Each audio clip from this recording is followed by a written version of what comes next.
Hello વિદ્યાર્થી મિત્રો, હું મિહિર પટેલ આપણે યુટ્યુબ ચેનલ દીપમ જ્ઞાન ક્રાંતિમાં આપ સૌનું હાર્દિક સ્વાગત કરું છું.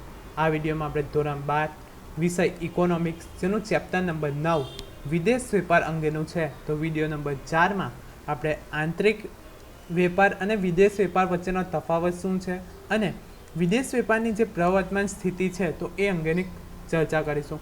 ખૂબ જ અગત્યનો પ્રશ્ન છે. આંતરિક વેપાર અને વિદેશ વેપાર વચ્ચે તફાવત શું છે? તો એ તમને લોંગ ક્વેશ્ચન અથવા તો શોર્ટ નોટમાં પણ પૂછાઈ શકે કે આંતરિક વેપાર અને વિદેશ વેપાર વચ્ચેનો તફાવત સમજાવો. તો એ જોઈએ. તો વિદેશ વેપારનું સ્વરૂપ અને પડકારો આંતરિક વેપાર કરતાં જુદા હોય છે. જે આપણે અગાઉના વિડીયોમાં જોયું હતું કે આંતરિક વેપાર કોને કહેવામાં આવે છે અને વિદેશ વેપાર કોને કહેવામાં આવે. તો આંતરિક વેપાર કોને કહેવામાં આવે? તો આંતરિક વેપાર એટલે કોઈ પણ દેશની હદની અંદર અથવા તો સીમાની અંદર જે પણ કોઈ વેપાર કરવામાં આવે તો એને આપણે શું કહીશું? આંતરિક વેપાર. ફોર એક્ઝામ્પલ છે ગુજરાતનું મહારાષ્ટ્ર સાથે, ગુજરાતનો દિલ્હી સાથે કે એમપી સાથે, મધ્યપ્રદેશ સાથે જે પણ કોઈ વેપાર કરવામાં આવે તો એને શું કહેવામાં આવે છે? આંતરિક વેપાર કહેવામાં આવે છે. એટલે કે દેશની હદની અંદર એટલે કે સીમાની અંદર જે પણ કોઈ વેપાર કરવામાં આવે તો તેને શું કહીશું? આંતરિક વેપાર. જ્યારે વિદેશ વેપાર એટલે શું? તો દેશની હદ અથવા તો સીમાની અંદર, સીમાની બહાર અથવા તો હદની બહાર જે પણ કોઈ વેપાર કરવામાં આવે તો એને આપણે શું કહીશું? વિદેશ વેપાર કહીશું. ફોર એક્ઝામ્પલ ભારત અને રશિયા, ભારત અને અમેરિકા. તો આ દેશો વચ્ચે જે પણ કોઈ વેપાર કરવામાં આવે તો એને આપણે શું કહીશું? તો વિદેશ વેપાર કહીશું. એટલે કે દેશની સીમાની બહાર જે પણ કોઈ વેપાર કરવામાં આવે તો એને વિદેશ વેપાર અથવા તો આંતરરાષ્ટ્રીય વેપાર કહીશું. અને દેશની સરહદ અથવા તો સીમાની અંદર જે પણ કોઈ વેપાર કરવામાં આવે તો એને આંતરિક વેપાર કહીશું. તો વિદેશ વેપારનું સ્વરૂપ અને પડકારો આંતરિક વેપાર કરતાં જુદા હોય છે અને તેમાં પણ અંતરાયો વધુ હોય છે. આથી તેમની વચ્ચેનો જે તફાવત જાણવો હોય તો એના જે તફાવત છે તો એ સમજવા ખૂબ જ જરૂર છે. એટલે કે આંતરિક જે વેપાર કરવામાં આવે છે તો એમાં કોઈ પણ જાતની સીમા, ભાષા, તેવી જ રીતે રસ, સમાજ. તો આ જે આંતરિક વેપાર છે તો એમાં ભાષા, સમાજ, સંસ્કૃતિની જે તફાવત જોવા મળે છે તો એ તફાવત અથવા તો પડકારો જોવા મળતા નથી. પરંતુ વિદેશ વેપારમાં સારા પડકારો જોવા મળે. તો ભાષાના, રસ એટલે કે રુચિના, સમાજ, સંસ્કૃતિ, પહેરવેશના સીધા તફાવત જોવા મળે છે એટલે કે પડકાર જોવા મળે છે. તો વિદેશ વેપારમાં ભાષા છે, રસ, રુચિ છે, સમાજ, સંસ્કૃતિ, ભાષા, પહેરવેશના પડકારો વિદેશ વેપારમાં સૌથી વધારે જોવા મળે છે. તો પ્રથમ આંતરિક અને વિદેશ વેપારનો પ્રથમ તફાવત છે કદના આધારે તફાવત જોવા મળે છે. તો તમે શબ્દ જોતા જ તમને સમજ પડી જાય કે આંતરિક વેપાર જે છે તો એનું કદ કેવું હશે? તો આંતરિક વેપારનું કદ નાનું હશે. જ્યારે વિદેશ વેપારનું કદ કેવું હશે? તો વિદેશ વેપારનું કદ મોટું હશે. તો તે જોઈએ. તો વિદેશ વેપારમાં અનેક દેશો, વસ્તુઓ અને સેવાઓ, કાયદાઓ, પદ્ધતિઓ વગેરે સંકળાયેલા હોવાથી વિદેશ વેપારનું કદ આંતરિક વેપાર કરતાં અનેક ગણું વધારે મોટું હોય છે. શું છે? તો વિદેશ વેપારમાં અનેક દેશો સાથે આપણે સંબંધો ધરાવીએ છીએ તો એ વસ્તુઓ પણ વધારે પ્રમાણમાં જોઈએ છે, સેવાઓ પણ વધારે પ્રમાણમાં જોઈએ છે, કાયદાઓ પણ વધારે પ્રમાણમાં હોય છે. જે આંતરિક વેપાર કરતાં તેમાં કાયદાઓ વધારે પ્રમાણમાં જોવા મળે છે, પદ્ધતિઓ પણ વધારે પ્રમાણમાં જોવા મળે છે. તો તેના કારણે જે આંતરિક વેપાર કરતાં વિદેશ વેપારનું કદ કેવું હશે? તો મોટા પ્રમાણમાં જોવા મળે છે. તો પ્રથમ તફાવત છે કદના આધારે તફાવત જોવા મળે છે. શામાં જોવા મળે? તો આંતરિક વેપાર અને વિદેશ વેપારમાં તફાવત જોવા મળે છે. હવે બીજો તફાવત છે વિવિધ ચલણો અને ચૂકવણીઓની પદ્ધતિ, જેની આપણે અગાઉના વિડીયોમાં વિસ્તૃત ચર્ચા કરી જ છે. તો એ જોઈએ. તો વિવિધ ચલણો અને ચૂકવણીની પદ્ધતિ. જો આંતરિક વેપાર આપણે કરવો હોય તો ચૂકવણીઓ પોતાના દેશના ચલણમાં જ થાય છે. કેવી રીતે થાય છે? તો ભારતમાં જે આપણે જોયું કે ગુજરાત અને એમપી વચ્ચે કોઈ પણ વેપાર થતો હોય તો એની ચૂકવણી શામાં કરીશું? આપણે રૂપિયામાં જ કરીશું. એટલે કે ભારતનું જે ચલણ છે તો એમાં જ કરીશું. તો એ સરળતા રહે છે. વળી પોતાના જ દેશની એક બેંકમાંથી બીજી બેંકમાં ચૂકવણી કરવાની હોય છે. એટલે કે આંતરિક વેપારમાં શું હોય છે, તો ભારતની જે બેંક હોય છે તો એ એક બેંકમાંથી આપણે બીજી બેંકમાં સરળતાથી ચૂકવણી કરી શકીએ છીએ. પરંતુ વિદેશ વેપાર જ્યારે કરવો હોય તો પોતાના દેશનું ચલણનું કોઈ સર્વસ્વીકૃત આંતરરાષ્ટ્રીય ચલણમાં રૂપાંતર કરવું પડે છે. ફોર એક્ઝામ્પલ, સર્વસ્વીકૃત જે આંતરરાષ્ટ્રીય ચલણ છે તો એ ડોલર છે. તો ભારતનું કોઈ રૂપિયા છે, ભારતના રૂપિયા છે તો એનું રૂપાંતર આપણે ડોલરમાં કરવું પડે છે. તો આ એક તફાવત છે વિવિધ ચલણો અને ચૂકવણીઓની પદ્ધતિ. હુંડિયામણના દરોની જાણકારી રાખવી પડે છે. એટલે કે વિદેશ વેપાર કરવો હોય ત્યારે રૂપિયાનું મૂલ્ય, અન્ય દેશોનું જે ચલણ છે, ડોલર છે, પાઉન્ડ છે, યેન છે, તો એની તુલનામાં આપણી જે હુંડિયામણ દર કેટલા પ્રમાણમાં છે તો એની પણ જાણકારી આપણે વિદેશ વેપારમાં રાખવી જરૂરી બને છે. જે તે દેશના કાયદાઓ મુજબ પરવાનગીઓ લેવી પડે છે. હવે કોઈક દેશ છે, ફોર એક્ઝામ્પલ ભારતની કોઈક એક્સ નામની કંપની છે, તો એને કોઈક અન્ય દેશમાં, ફોર એક્ઝામ્પલ બાંગ્લાદેશમાં વેપાર શરૂ કરવો હોય તો એ એમ જ શરૂ કરી દેતો નથી કે ભાઈ ચાલો હું બાંગ્લાદેશમાં જઈને એ વેપાર શરૂ કરી દઉં. પરંતુ ભારત દેશની પણ પરવાનગી મેળવવી પડે છે. તેની સાથે એને બાંગ્લાદેશની જે સરકાર છે તો એની પણ પરવાનગી લેવી પડે છે. તો કાયદા મુજબ તેને પરવાનગી લેવી પડે છે. શામાં લેવી પડે છે, તો વિદેશ વેપારમાં તેને પરવાનગી લેવી પડે છે. વળી આયાતકારો અને નિકાસકારો પોતાના દેશની બેંક પાસે ચૂકવણી કરવા અંગે શાખનું પ્રમાણપત્ર પણ મેળવવું પડે છે. હવે વિદેશ વેપાર કરવો હોય તો એને કે પોતે કેપેબલ છે તો એ માટે આયાતકાર અને નિકાસકારો જે છે તો એને પોતાની જે બેંક હોય છે, પોતાના દેશની બેંક, તો એમની પાસે ચૂકવણી કરવા માટેની પણ શાખનું પ્રમાણપત્ર મેળવવું ખૂબ જ જરૂરી બને છે. તો આ એક તફાવત છે. ત્યારબાદ તફાવત છે ભાષા, સંસ્કૃતિ અને સમાજ અંગેનો તફાવત. શાનો તફાવત જોવા મળે, તો ભાષા, સંસ્કૃતિ અને સમાજ અંગેનો પણ તફાવત જોવા મળે છે. હવે આંતરિક વેપાર કરવો હોય તો એમાં જે ભાષા છે તો એ ભાષા આપણે હિન્દીનો ઉપયોગ કરીએ છીએ, તો ભારતના તમામ દેશોમાં ભાષા આપણે હિન્દી વાપરીએ તો એ આપણે ભાષાની જે તફાવત જોવા મળે છે તો એ જોવા મળતો નથી. પરંતુ આપણે જો વિદેશ વેપાર કરવો હોય તો એમાં ભાષા અસર કરે છે. એટલે કે ત્યાં હિન્દી બોલવું હોય તો એ આપણે બોલી શકતા નથી. તો આ એક તફાવત જોવા મળે છે. આંતરિક વેપારમાં વિનિમય એક સમાન ભાષા, સંસ્કૃતિ અને સામાજિક વ્યવસ્થામાં થાય છે. પરંતુ વિદેશ વેપારમાં દરેક દેશમાં ભાષા, સંસ્કૃતિ, સમાજ વગેરે જુદા હોવાના કારણે કોઈપણ પ્રજાની લાગણીઓ ન દુભાય તે રીતે વેપાર કરવો પડે છે. એટલે કે અન્ય દેશો સાથે આપણે વિદેશી વેપાર કરવો હોય તો એ દેશની ભાષા અંગેની આપણને માહિતી હોવી જોઈએ, તેની સંસ્કૃતિ, તેના સમાજ અંગેની પણ માહિતી હોવી જોઈએ. અને કોઈકના ધર્મ અથવા તો કોઈકની પ્રજાની લાગણી, કોઈક અન્ય દેશોના પ્રજાની લાગણી ન દુભાય એવી વસ્તુઓનું ઉત્પાદન ન કરવું જોઈએ. તો એ શામાં ન કરવું જોઈએ, તો વિદેશ વેપારમાં એની પણ કાળજી રાખવામાં આવે છે. તો એક તફાવત છે આંતરિક અને વિદેશ વેપારનો એક તફાવત ભાષામાં તફાવત જોવા મળે છે, તેની સંસ્કૃતિમાં તફાવત જોવા મળે છે અને સમાજ અંગેમાં પણ તફાવત જોવા મળે છે. દરેક દેશની જીવનશૈલીને અનુરૂપ વસ્તુઓ વેચવી પડે છે. એટલે કે કોઈક દેશ છે તો એ દેશના જે પ્રજાઓ છે તો એની જીવનશૈલીને અનુસાર એ વસ્તુનું ઉત્પાદન કરવું પડે છે. ફોર એક્ઝામ્પલ રશિયા છે તો રશિયાની જે જીવનશૈલી છે તો એ અનુસાર આપણે ઉત્પાદન કરવું પડે છે. તો ભારત દેશની જે વસ્તુઓ હશે તો એ જે રશિયા દેશ છે તો એની જીવનશૈલીથી અલગ હશે. તો એમાં એ અનુસાર આપણે તેનું ઉત્પાદન કરવું પડે છે. ત્યારબાદ છે વાહન વ્યવહારના જે ખર્ચ થાય છે તો એમાં તફાવત જોવા મળે છે. હવે આંતરિક વેપાર આપણે કરીએ છીએ દેશની સરહદી અંદર, તો આપણે જે વસ્તુઓને આપણે કરીએ છીએ તો એના માટે જે વાહન વ્યવહારનો ખર્ચ થાય છે તો એ પ્રમાણમાં કેવો હશે, તો ઓછો હશે. પરંતુ આપણે વિદેશ વેપાર કરવો હોય તો એનો જે ટ્રાન્સપોર્ટેશનનો ખર્ચ હશે તો એ ખૂબ જ વધારે પ્રમાણમાં હશે. તો એક તફાવત છે વાહન વ્યવહારનો જે ખર્ચ છે તો એમાં પણ તફાવત જોવા મળે છે. તો એ જોઈએ. તો વિદેશ વેપારમાં આંતરિક વેપારની સરખામણીમાં વાહન વ્યવહારનો ખર્ચ ઊંચો હોય છે. જે આપણે જોયું કે આંતરિક વેપાર કરવો હોય તો વાહન વ્યવહાર, ટ્રાન્સપોર્ટેશનનો જે ખર્ચ હશે તો એ કેવો હશે, ઓછો હશે. પરંતુ આપણે વિદેશ વેપાર કરવો હશે તો ટ્રાન્સપોર્ટેશન એટલે કે વાહન વ્યવહારનો જે ખર્ચ હશે તો એ કેવો હશે, તો આંતરિક વેપારની તુલનાએ ખૂબ જ ઊંચો હશે. ઉપરાંત દેશની હદ પર અનેક જાતના વેરાઓ ભરવાના હોય છે જે આંતરિક વેપારની સરખામણીમાં ખૂબ જ વધારે હોય છે. એટલે કે આપણે ભારત ભારતમાંથી કોઈક વસ્તુની નિકાસ કરીએ છીએ તો એ દેશમાં આપણે જ્યારે નિકાસ કરીએ છીએ તો દેશની હદમાં પણ આપણે કર ભરવો પડશે, અને અન્ય દેશોમાં આપણે વસ્તુઓ મોકલીએ છીએ તો અન્ય દેશોમાં પણ એ વસ્તુઓ ઉપર કર લેવામાં આવે છે. તો એ જે આંતરિક વેપાર છે તો એની સરખામણીએ ખૂબ જ વધારે કર આપણે ચૂકવવો પડે છે. તો એક તફાવત છે વાહન વ્યવહાર ખર્ચનો તફાવત જોવા મળે છે.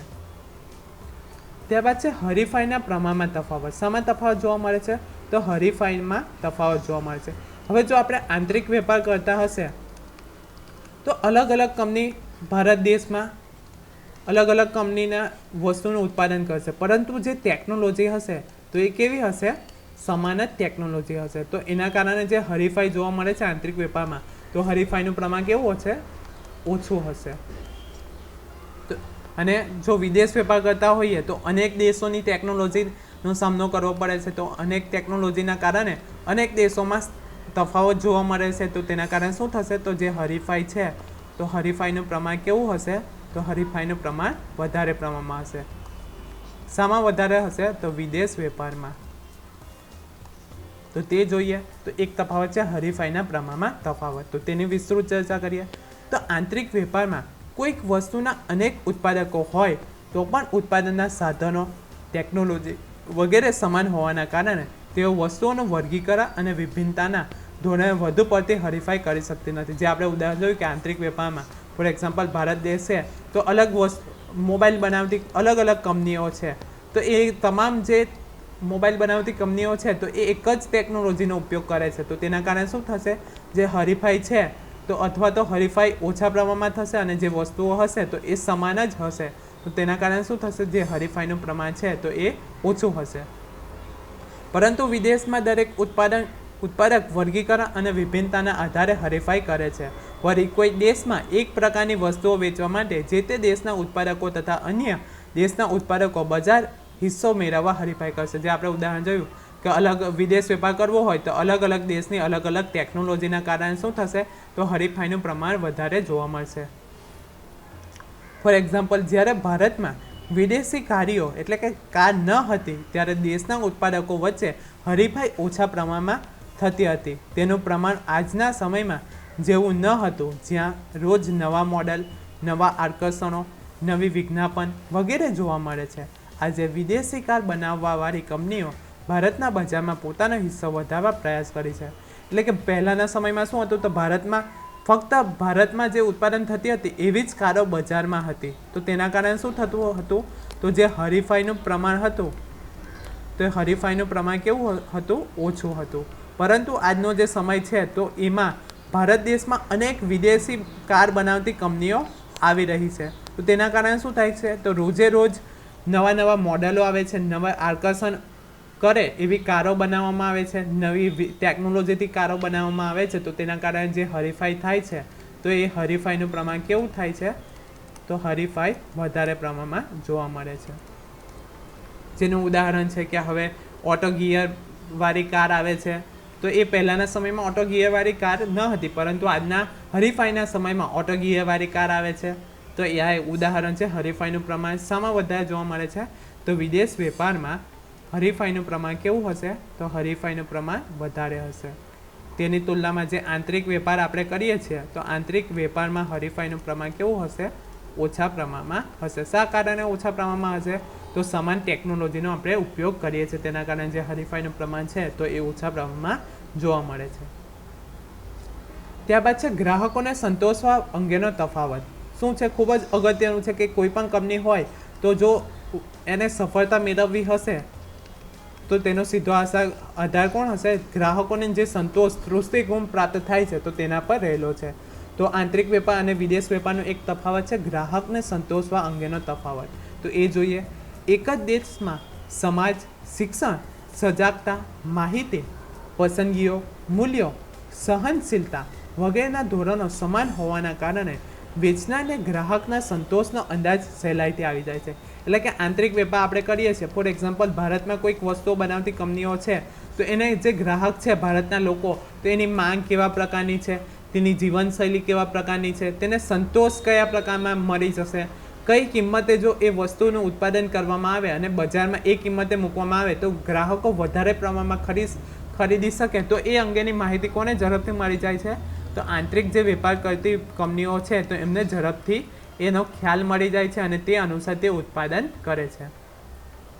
તે પ્રમાણની વસ્તુઓનું ઉત્પાદન અને વેચાણ અને વિજ્ઞાપન કરે છે. જે આપણે જોયું કે ભારત દેશમાં કોઈ આંતરિક વેપાર થતો હોય અને કંપનીઓ હોય છે તો એ કેવા પ્રકારનું ઉત્પાદન કરશે? તો ભારત દેશને નાગરિકોને જરૂરિયાત હશે તે અંગેનું ઉત્પાદન કરશે. કેટલી કિંમત ચૂકવવા ગ્રાહક તૈયાર છે તો તે અંગેની તમામ જાહેરાતો માહિતી મેળવશે અને તે અનુસાર જાહેરાત કરવામાં આવશે તો તે ગ્રાહકોને સંતોષવામાં વધુ સફળ રહેશે. પરંતુ જો વિદેશ વેપાર કરવો હોય તો વિદેશ વેપારમાં દરેક દેશમાં આવી બાબતોમાં મોટો તફાવત જોવા મળે છે. ફોર એક્ઝામ્પલ, કોઈક વસ્તુ હોય મોબાઈલ, તો મોબાઈલ બનાવતી કંપની હોય તો એ વિદેશ વેપારમાં એને વિદેશ વેપાર કરવો હોય તો અલગ અલગ દેશોના નાગરિકોની અલગ અલગ જરૂરિયાત હશે તો એ અનુસાર તેને મોબાઈલો બનાવવા પડશે. ફોર એક્ઝામ્પલ, ભારતમાં તેની જરૂરિયાત અલગ હશે. અત્યારે ભારતમાં 4G ચાલે છે, જ્યારે અન્ય દેશ છે રશિયા છે તો ત્યાં 5G ચાલે છે. તેવી જ રીતે ચીનમાં પણ 5G ચાલે છે. તો ચીનમાં કે રશિયામાં એનું ઉત્પાદન કરવું હશે તો તે અનુસાર મોબાઈલો બનાવવા પડશે જે 5G સપોર્ટ કરતા હોય તો તે અનુસાર ઉત્પાદન કરવું પડશે. પરંતુ જો ભારતમાં એનું ઉત્પાદન કરવું હોય તો 4G સપોર્ટ કરતા હોય એવા જ વસ્તુઓનું ઉત્પાદન આપણે કરવું પડે તો જ તેને સફળતા મળે. એટલે કે ગ્રાહકની સંતોષ મેળવવો પણ ખૂબ જ જરૂરી છે. બીજા શબ્દમાં, આંતરિક વેપારમાં ગ્રાહકના વર્તનની આગાહી કરી શકાય છે, જ્યારે વિદેશ વેપારમાં સહેલાઈથી આ પ્રકારની આગાહી કરી શકાતી નથી. એટલે કે જે આંતરિક વેપાર આપણે કરીએ છીએ તો ગ્રાહકનું જે વર્તન છે કે આપણે જો 4Gના નવા મોબાઈલ કાઢીશું તો એ આપણે ગ્રાહકની જરૂરિયાતને અનુસાર જો આપણે એ મોબાઈલ કાઢીશું કે એ કિંમતની અનુસાર આપણે જો વસ્તુ બજારમાં મૂકીશું તો એ વધારે પ્રમાણમાં વેચાવાની શક્યતા રહેલી છે. એટલે કે ગ્રાહકના વર્તનની આપણે આગાહી કરી શકીએ છીએ, પરંતુ વિદેશ વેપારમાં આ આગાહી કરવામાં આપણને કરી શકતા નથી, અથવા તો જો આગાહી કરીએ તો એ સફળ થવાની શક્યતા કેવી હશે? તો ઓછા પ્રમાણમાં હશે. તો વિદેશ વેપાર અને આંતરિક વેપારનો એક તફાવત છે ગ્રાહકને સંતોષવા અંગેનો તફાવત. ત્યારબાદ છે વહીવટી અને કાયદાકીય વ્યવસ્થામાં તફાવત જોવા મળે છે. તો પોતાના દેશની વહીવટી અને કાયદાકીય વ્યવસ્થા વેપારીઓ જાણતા હોવાથી તેમને વેપાર કરવામાં આવી બાબતોની મુશ્કેલીઓ ઓછી પડે છે. શું છે? પોતાના દેશની વહીવટી અને કાયદાકીય વ્યવસ્થા વેપારીઓ જાણતા હોવાથી તેમને વેપાર કરવામાં આવી બાબતો ઓછી મળે છે. એટલે કે ભારત દેશમાં આંતરિક વેપાર કરવો હોય તો ભારત દેશમાં જે રાજકીય નીતિઓ હોય છે, જે કાયદા હોય છે તો એ કાયદાઓની માહિતી તેમને સંપૂર્ણ પ્રમાણમાં હોય છે. તો તેના કારણે જે મુશ્કેલીઓ હશે તો એ તેમને ઓછી વેઠવી પડે છે.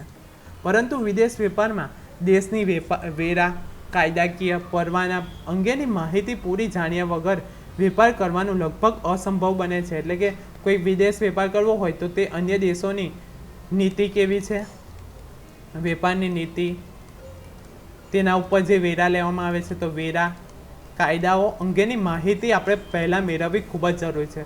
જો આ માહિતી મેળવ્યા વગર આપણે વેપાર કરવો હોય તો એ શક્ય બનતો નથી. તો આ પણ એક અસર કરતો તફાવત છે વહીવટી અને કાયદાકીય વ્યવસ્થામાં તફાવત.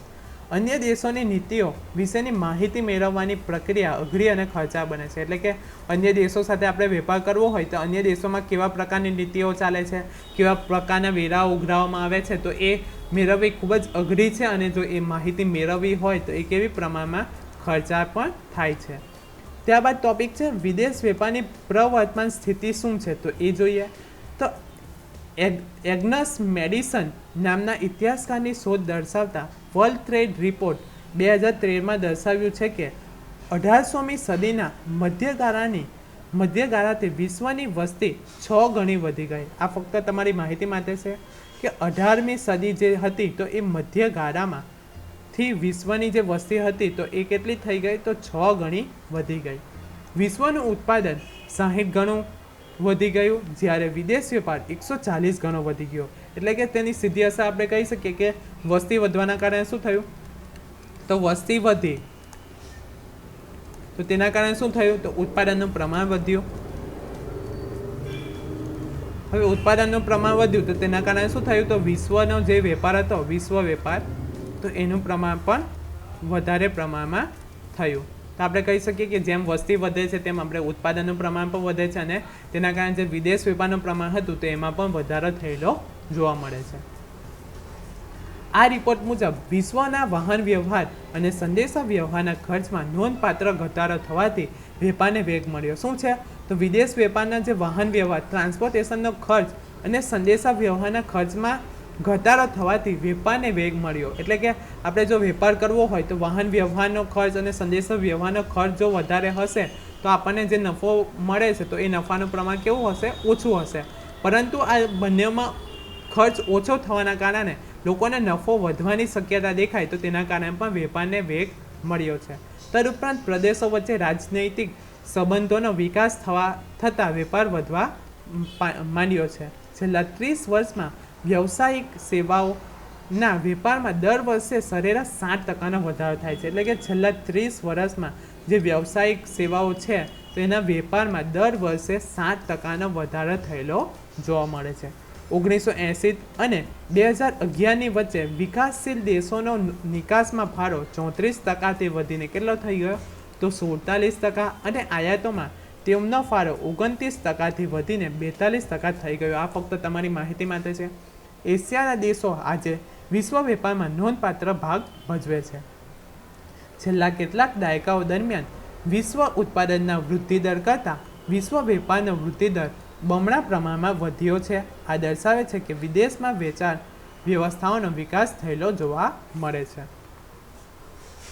હવે કોષ્ટક દર્શાવવામાં આવ્યો છે તો એમાં વિવિધ સમયગાળામાં જે વિશ્વ વેપારનું જે વાર્ષિક સરેરાશ વૃદ્ધિદર હતો તો એ કેટલા પ્રમાણમાં છે તો એ જોઈ લઈએ. તો 1950થી 1973નો જે સમયગાળો હતો તો એમાં વેપાર હતો, વિદેશ વેપાર, તો એમાં વાર્ષિક વૃદ્ધિદર 7.88% હતો. તો 1973થી 1985માં એ 3.65% થયેલો જોવા મળે છે. 1985થી 1996 સુધીના સમયગાળામાં એ વધીને 6.55% થાય છે. જે 1996થી 2000ના સમયમાં 6.89% થાય છે. 2000થી 2011 સુધીમાં 5% અને 2015થી 16માં 2.8% થઈ જાય છે. આ ફક્ત તમારી માહિતી માટે છે. તો એ જે સમયગાળો છે વિવિધ સમયગાળો તો એમાં વિશ્વ વેપારનો જે વાર્ષિક સરેરાશ વૃદ્ધિદર હતો તો એ કેટલા પ્રમાણમાં થાય છે. તો આપણે કોષ્ટકના આધારે કહી શકીએ કે 1950થી 1973નો જે સમયગાળો હતો તો એની તુલનામાં આપણે 2015 સાથે કરવી હોય તો એમાં 2015માં જે વૃદ્ધિદર છે તો એ 2.8% એટલે કે તેમાં ઘટાડો થયેલો જોવા મળે છે. આશા રાખું છું કે તમને આ વિડીયોમાં સમજ પડી ગઈ હશે અને જો તમને આ વિડીયો પસંદ પડ્યો હોય તો લાઈક કરો, અમારી ચેનલને સબસ્ક્રાઈબ કરો. Thank you.